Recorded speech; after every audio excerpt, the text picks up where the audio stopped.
bell gets over at a certain time, like you have only 40 minutes to teach or 30 minutes to teach, and then you have to shift to another. So if I'm teaching 7th grade, um, then I have to immediately shift to 8th grade where I'm doing something totally different. So that shift was very, very, very difficult for me to do. uh, um, I could not conform to any status quo. So I was all I always had friends. I had one or two friends in every school that I worked at, but who helped me understand the social expectations and who liked me for who I am. But most peers, most of the teachers did not like me. Uh, there was a lot of politics. There was a lot of gossip that I couldn't manage. Uh, I hardly had any good relationship with authority figures because I I don't understand the hierarchical model. So there's something that I've analyzed about myself, that um, with in a hierarchical structure, with people who are under me, the people who are under me, they absolutely love me. So my children, or the didis, the ayas, the assistant teachers, they loved working with me, and they sought out my class to come and work with me, because I do not see hierarchy, because I treat everybody equally. um, but when it comes to higher ups in the hierarchy, that's the exact thing that they don't like. I think they want me. I don't understand that. I don't understand what to do, how to do that, how to like maintain that hierarchical structure. And that's where I always fell into a problem. um the like when we have to be friends, so students were my friends always. I could connect with any student. Students would come and tell me their deepest, darkest secrets. But with teachers, somehow it was very difficult. Like in the staff room, they would talk, or आज क्या बनाया खाने में morning में, and I couldn't do that kind of talk. I would just say, actually बहुत difficult हुआ था आज morning मुझे खाना बनाने में, नहीं बना पाई मैं, and then that's it, one sentence, and then come off. Or they would talk about their husbands, or they would talk other small talk which I couldn't do and I wasn't interested in doing. So they would assume that I'm not friendly, that I'm very arrogant. um and then the competition would fall in. Like, I'm good with my students, I'm getting a lot of results with my students, but then I'm not interested in making friendships with others, is what they would assume, although I wanted to have friends. Just not just that I couldn't do friendships the way they do friendships with each other. So these, and the noise, like people coming in and out of the staff room again and again, that was a very big issue. In class, I had more control with students, because I would tell them up front that I have an issue with noise. More than two people talking at the same time, I can't understand. I get very confused. And actually children would understand, and it would take the first month I would spend on uh, doing these routines, so the whole class gets into a sort of a rhythm about expectations. And so children were really cooperative. They would really understand. They would take 1 month, but they would really understand that, okay, ma'am does not like this, and they wouldn't do it. um, uh, Walking around in my class was okay, and I used to tell them that you want to walk around in my class, it's perfectly all right for me. You want to ask 100 questions, it's perfectly all right for me. You want to eat, it's perfectly all right for me. You want to fidget in my class, perfectly all right. But more than two people talking at the same time, not all right for me. So they would really understand these things, and they would respect my boundaries, and they would respect my needs. But I didn't find this with the teachers and the other adults in the school. The support that I required was that I wish that uh, so in one of the schools I had written a huge list of what support needs I have, and I had given to them. They were not accepted. uh, I was told to just adjust and not act like special needs children. So I think that understanding that needs are needs, they are not special, everybody has needs. Just because most people don't have this need does not mean that it's some some special thing that cannot be done. Also, understand that my behavior and my intention are entirely different from the rest. So if a person is in a group, talking about, all the people are talking about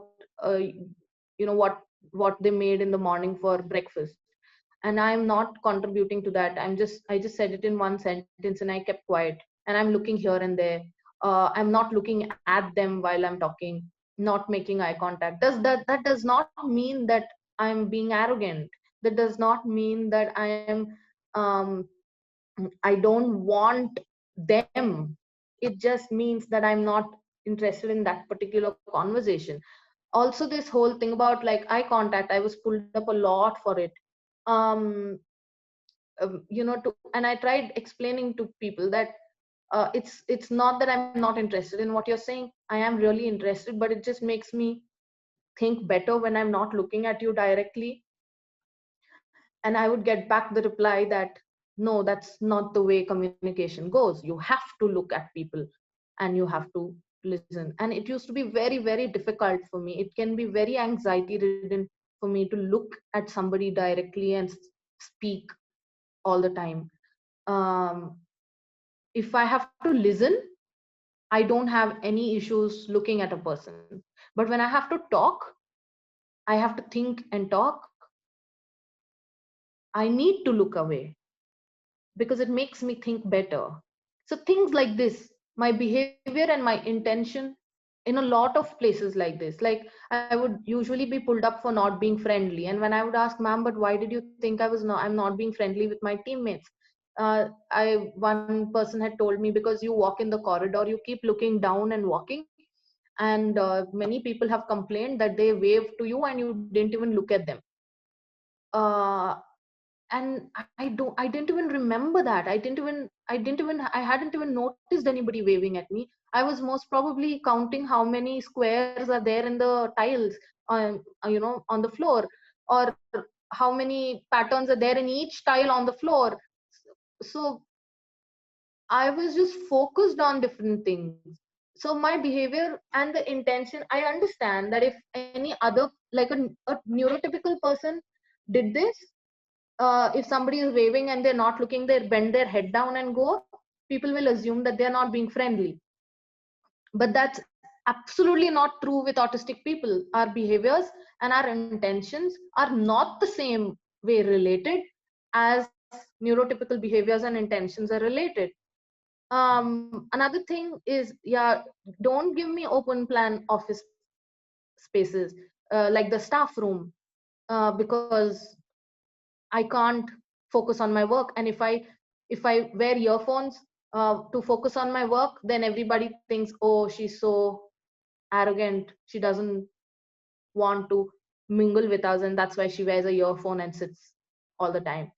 So it's all these things that really used to stress me out a lot. uh, Without support, so without all this support, what finally happened is I used to be very stressed daily. I would come home and I couldn't function. I couldn't do anything at home in the evenings. I couldn't meet deadlines. I got fired from multiple schools multiple times only because of my not being like everybody else. um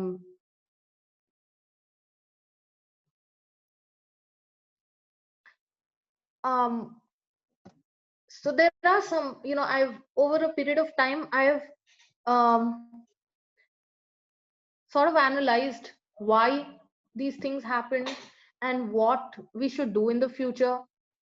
I think the first thing is, um, the environment. I like to say that we autistic people, we are like tigers in a desert. Instead of making us camels, instead of trying to make us camels, help us build our jungles so that we can live stress free. I cannot uh stress this. No, I mean, I don't know how to explain the amount of stress that autistic people go through, and the amount of stress even autistic children go through, uh, in an environment which is not designed for them. It is not the autism that is the problem, it is the environment that is the problem. If you put a tiger in a desert, of course the tiger is going to behave oddly, of course the tiger is going to have a lot of issues, and then you can't blame the tiger for being disordered. You have to understand that the tiger can function very well in the jungle. um like um Rudraksh and Rahul mentioned, in schools the understanding of autism is so less that even if autistic children are bullied, even that is blamed back on them. And as a teacher, I have witnessed this many many many times. But तुमने तो ऐसे किया था ना पहले, that's why that person is bullying you. So understanding autistic experiences, and not forcing autistic people to be like everybody else is very very important. And for that, I think autistic people should come together to educate the society, um, and restore people's security in their self identity, instead of I think people, neurotypical people, uh, give more importance to a group identity than their self identity. um, and I think we should just, all autistic people should get together to just help everybody in this world to restore their security in a self identity. Thank you.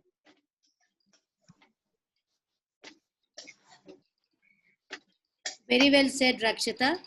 Your insights were truly helpful, and I can clearly see how teaching is your strong passion. I agree completely. We flourish when a suitable environment is given to us. And what you said echoes with something we truly believe in.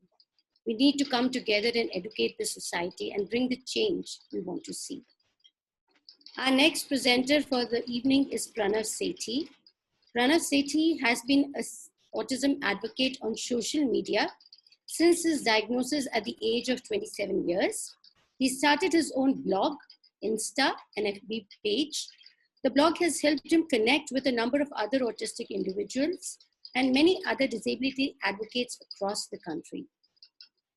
He is currently working as a consultant in the field of disaster risk reduction, climate change, and business continuity planning with an NGO in Delhi.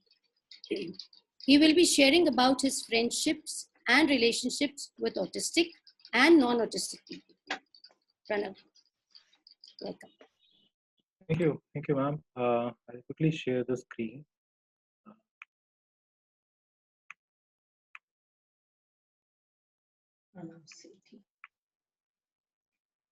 I hope you all can see the presentation. Yes, Pranav, we can. Okay. I'd like to thank everyone who, who were talking about autism. I mean, it's like it was good.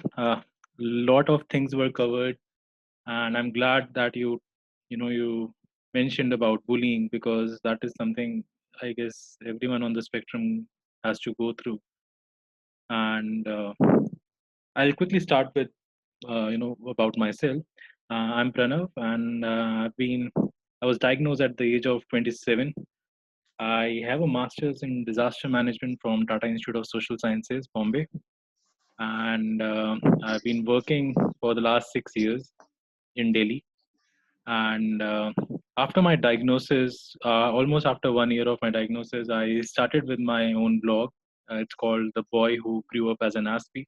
I'm 30 now, so no longer a boy, but yeah, every autistic child, uh, you know, will probably, if given the opportunity, will turn into an autistic adult. So that's me now. And like I said, once I was diagnosed, it was a big eye opener and wonderful feeling that now I have something. Now I know why I am who I am, and that that led me to search for people who are like me, and that's how I got in touch with Ranchu ma'am. And I also have recently been part of a group where Rakshita is also there.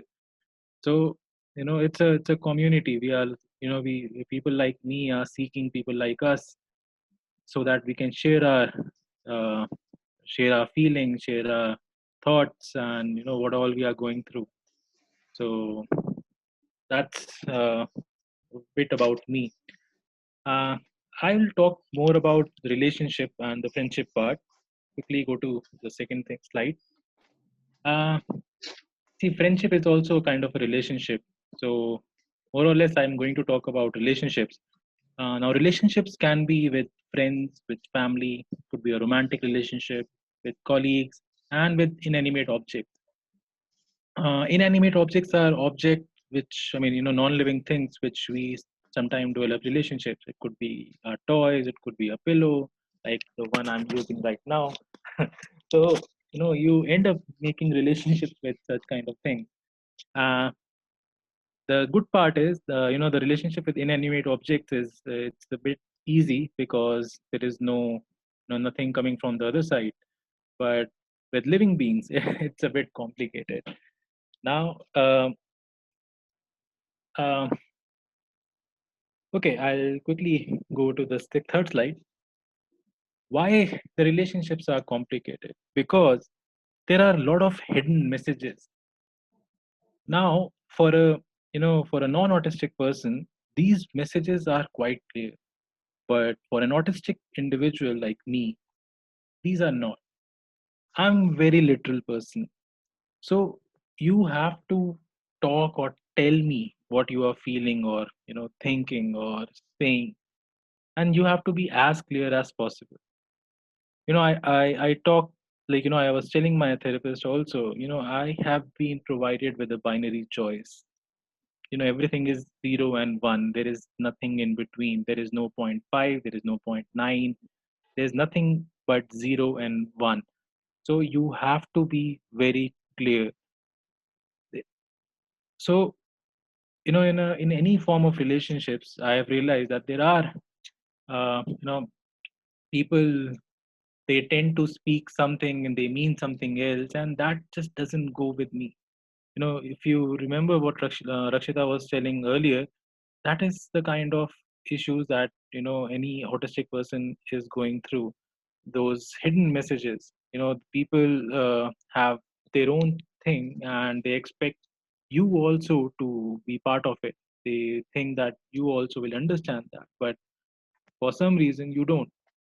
अब इसमें मेरी कोई गलती नहीं है that my brain is wired in a different way, but others are not in a stage or in a situation to understand that.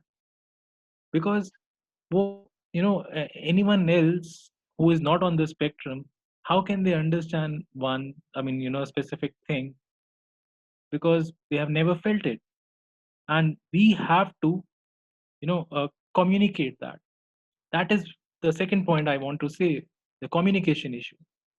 So when whenever you are in any form of relationship, it could be, like I said, it could be with friends, with family, or even a romantic one, communication plays a key role. How do you communicate?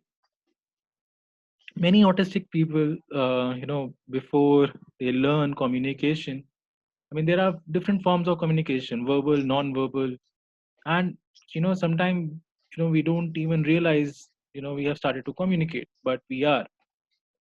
It is up to the people around us. They have to understand what form of communication we are doing. Our parents, our friends, they tell us, they help us explain and learn about our emotions, so that that we are able to communicate. But for an autistic individual, especially someone who is diagnosed late, there are a number of emotions, number of feelings which I'm not even aware about. And because of that, I was never able to communicate it properly. So if I'm feeling jealous, I don't know what I am feeling, and जब तक मैं समझ ही नहीं सकता मैं क्या महसूस कर रहा हूँ, मैं आगे किसी को कैसे बताऊंगा? So communication is a big challenge for, I guess, most of our most of the autistic people.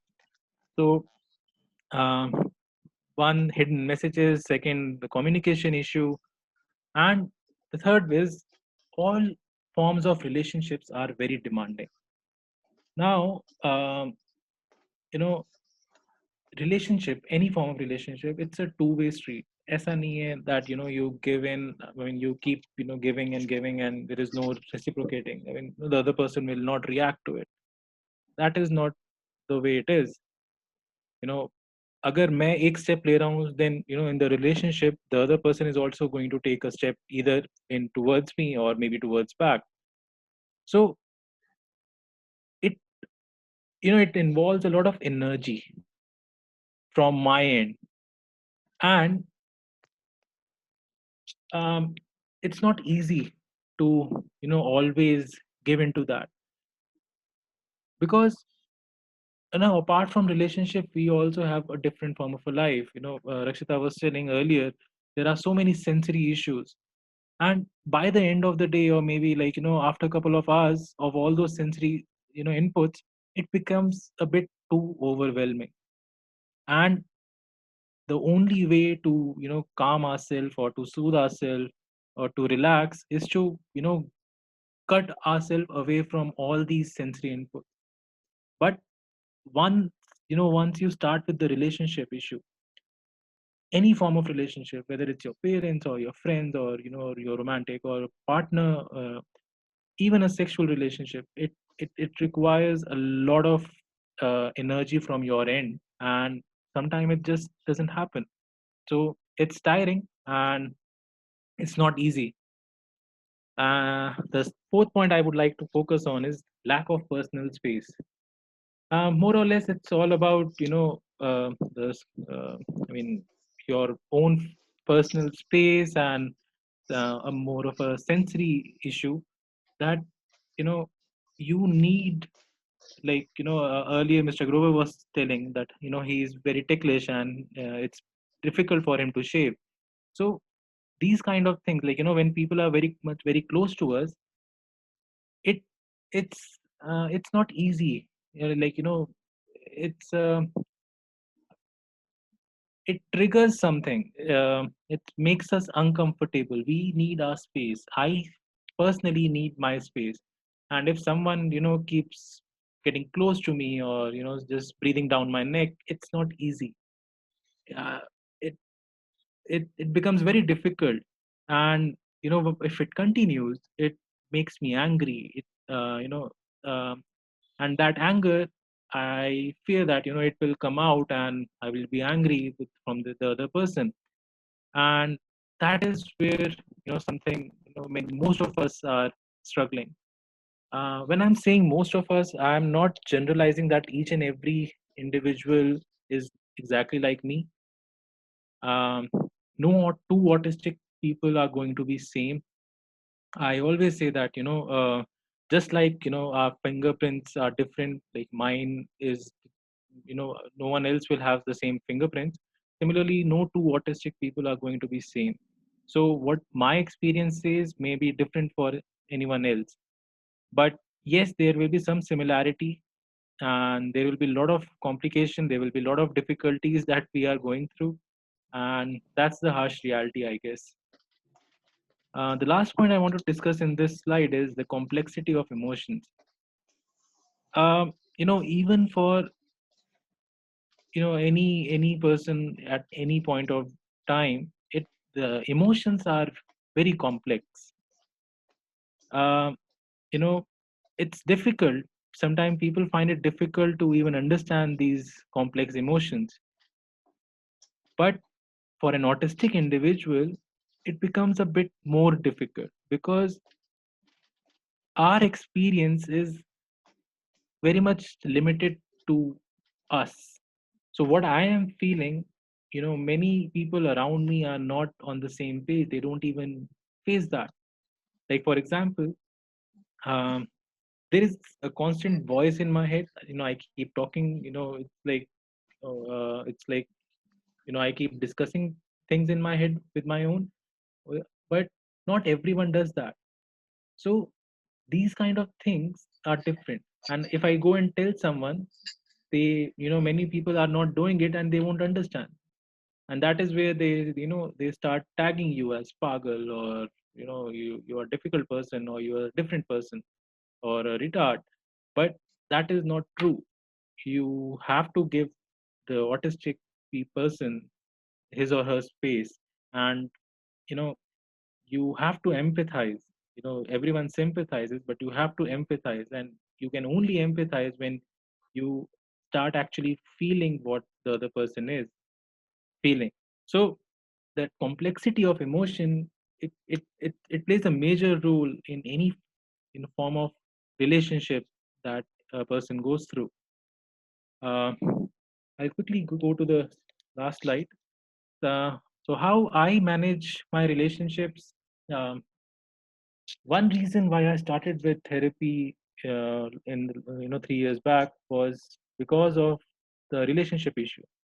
I was finding it very difficult to manage any form of relationship with friends, or with my parents, or whether it's a romantic one. I was losing friends more than I was making, and I realized that this is not right. Not every relationship can go down the drain. I cannot allow that to happen. So I have to work on it, and that is why I started with therapy. 1 year out of my therapy, my therapist comes and she announces that that you are on the spectrum, and that is why you are having so many difficulties. Now that was a big event. I mean, it's a big day for me that finally I have a diagnosis. I know why I am who I am. But what now? Now I have to work on myself. So I started with you know all the difficulties that I was having, and trying to work on each and everything at one time. So I learned how to communicate. Before that, I learned how to identify what I am feeling. So earlier, my two feelings that were very prominent for me were anger and happiness. There was nothing in between. And I thought that only these two emotions exist. But there are many other feelings, many other emotions out there. I started to realize, my therapist helped me understand all these things. I started to realize that there are other emotions, and I have to communicate it in any way possible. As an autistic adult, like I spent a majority of my life till now as someone who was confused and wondering why he is different. So my time with the rest of the neurotypical world, when I thought that I am also one of them, and I was trying to just replicate whatever is happening around me.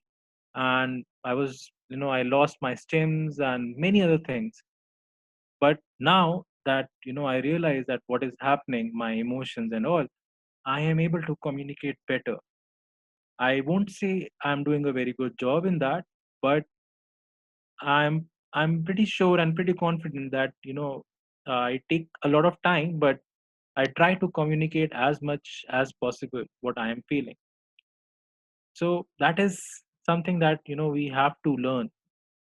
A lot of unlearning and learning is going to happen, especially for people who are diagnosed late in their life, because till now you were kind of replicating what the rest of the people around you were doing. It was never making any sense to you, but just because everyone is doing, we have to do it.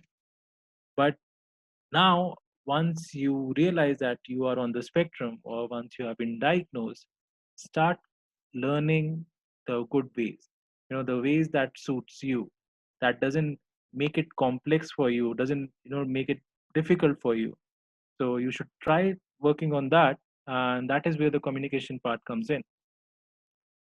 Other important thing is, uh, the kind of relationship you have with whosoever it is.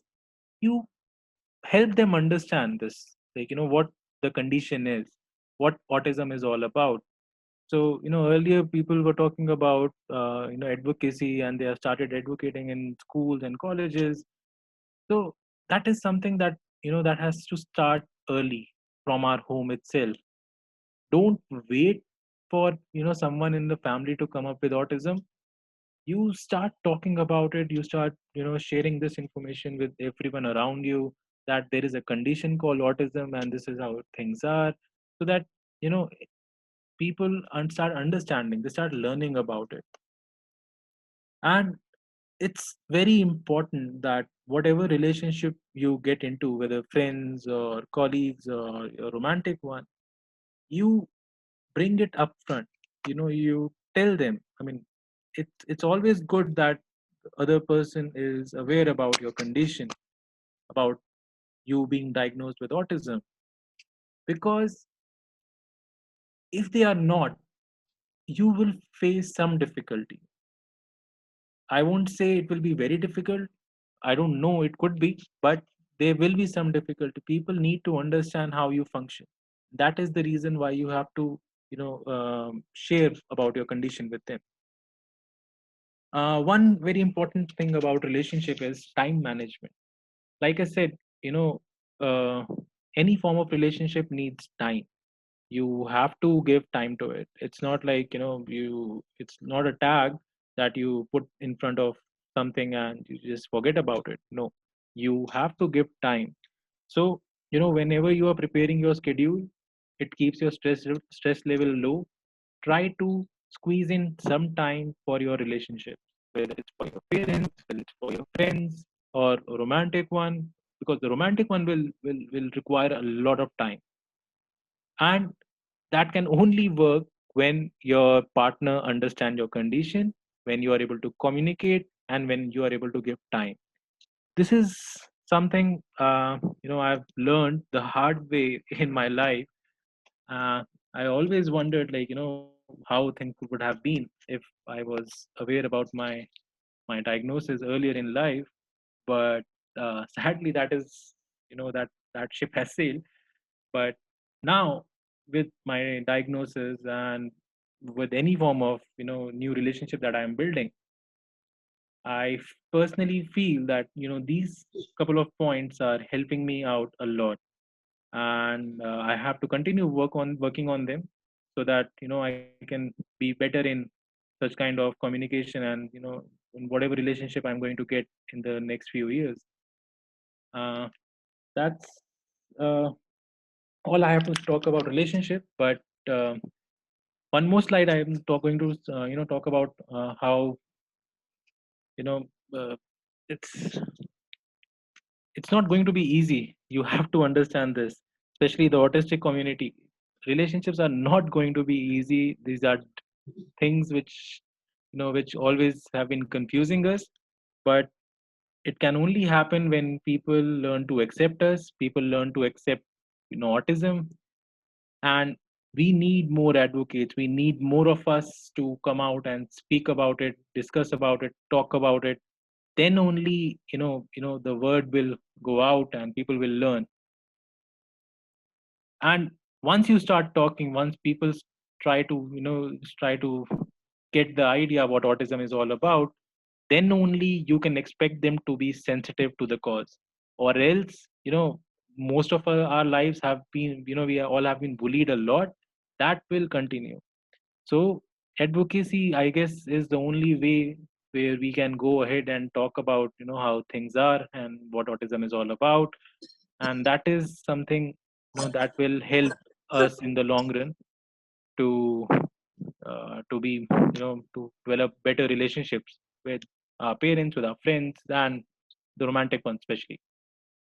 I don't have much to say, and I hope that some people will be coming up with queries, so that will be fun. So I look forward to all those questions, and thank you for giving me this opportunity. Thank you.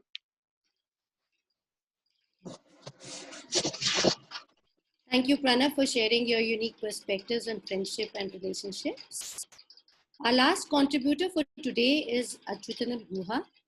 Achyutanal Guha is 53 years old and is a familiar name in the autism sector.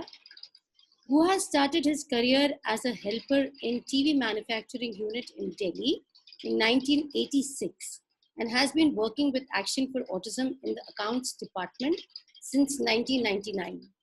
Guha's interests include watching news, surfing the net, listening to music, and going for some good movies.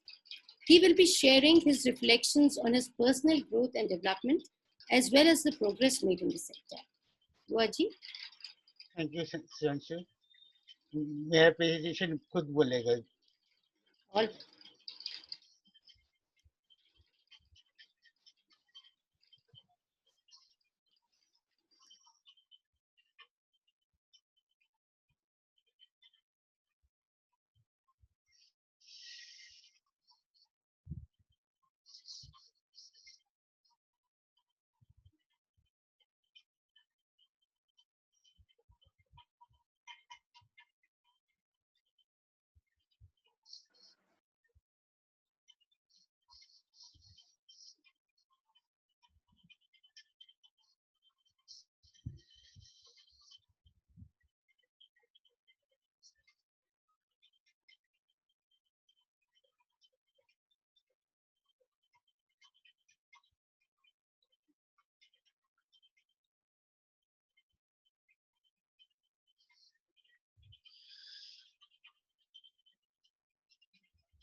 Sudhanshu,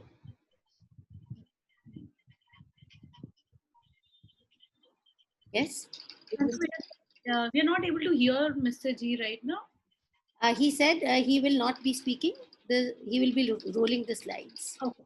He mentioned that. Yes. Yeah. Can you go a little slower for us to read? So Guha, if you could go a little slower, please. Yeah, this is a good point. You just leave it here and people will read. Yeah.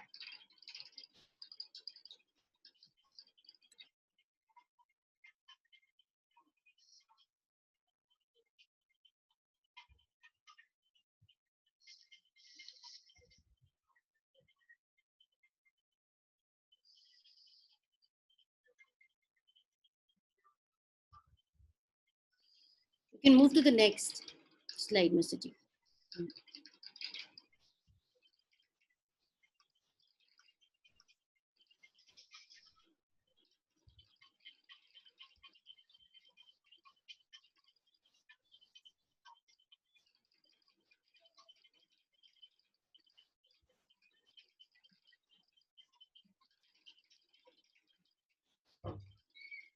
Next one, Suchi.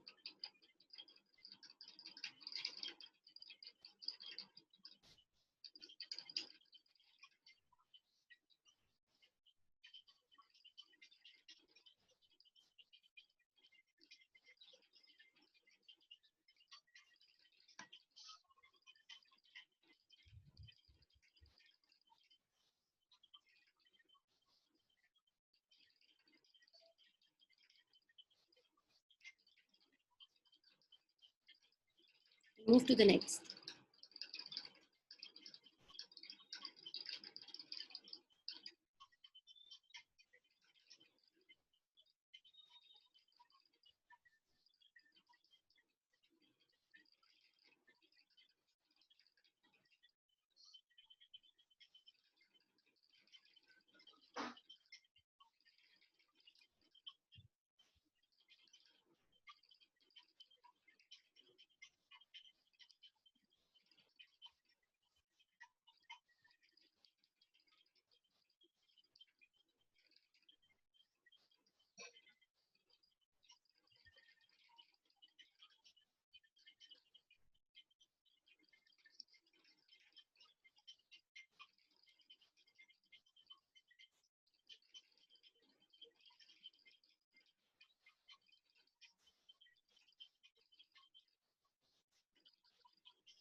Muhaji, we appreciate the information you have shared. You have rightly stated that autistic children, they become autistic adults and showed that we can all learn.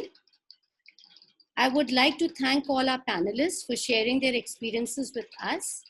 All your talks were insightful and truly amazing. As we are falling short of time for final comments on our discussions today, I would like to invite Ms. Mary Barua, a renowned professional in the world of autism. She is the founder director of Action for Autism. Mary needs no further introduction. We all know her. Without any further ado, Mary, the floor is yours. Thank you, Sudhanshu. I'll try not to talk too much because I know we've already overshot our time. Thank you, all the panelists. I think this has been, the best webinar that I've attended this year. Truly the best, and in a very, very long time.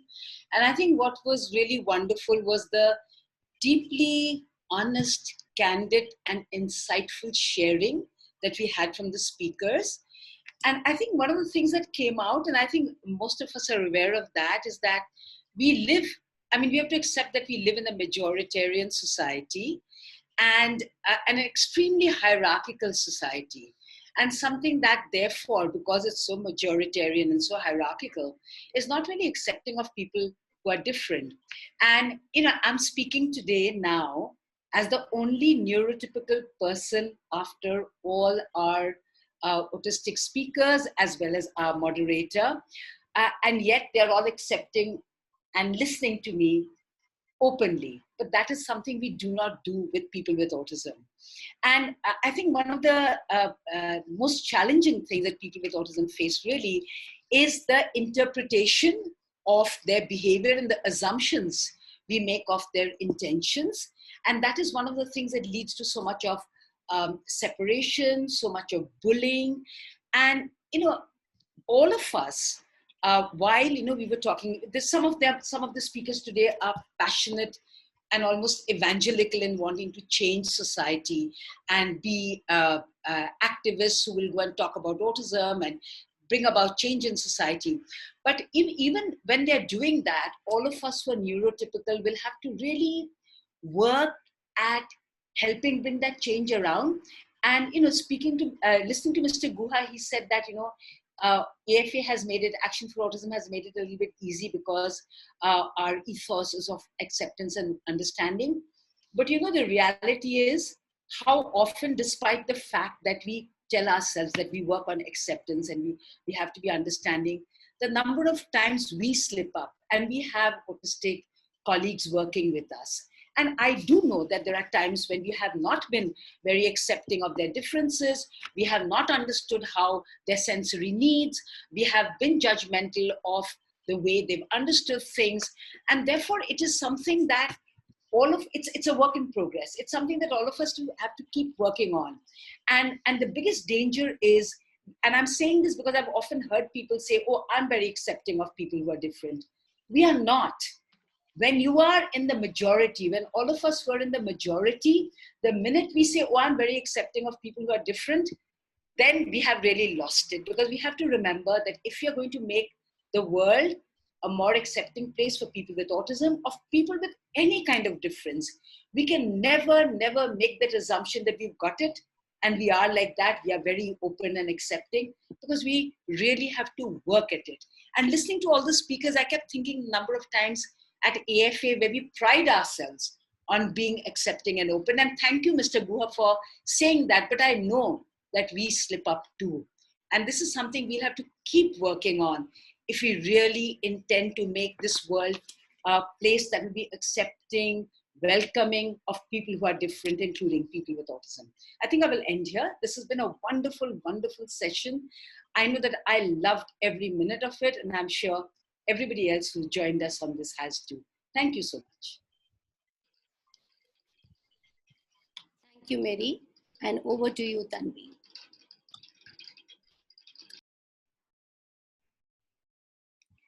Thank you, Mary. Your words and insight inspire us now and always. I would really like to thank Ms. Sudhanshu Grover for being a great, wonderful moderator for our session. Thank you to all our panelists for sharing their lives and experiences with all of us. Thank you, Prakriti, Rahul, Rudraksh, Rishan, Pranav, Rakshita, and Mr. G. Thank you everyone for joining us for this webinar this evening. We look forward to you having us for the upcoming webinars, annual training workshop by the AFA team, and an amazing opportunity masterclass by Peter Vermeulen. Thank you so much, everyone. Have a great evening. Could we all unmute and give a big hand to our speakers? Absolutely. Could you unmute all of us and everybody unmute? Thank you so much.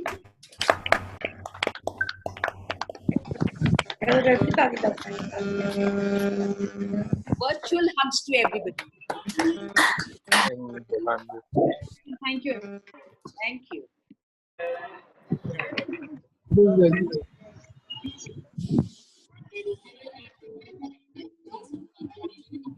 Bye-bye, everybody.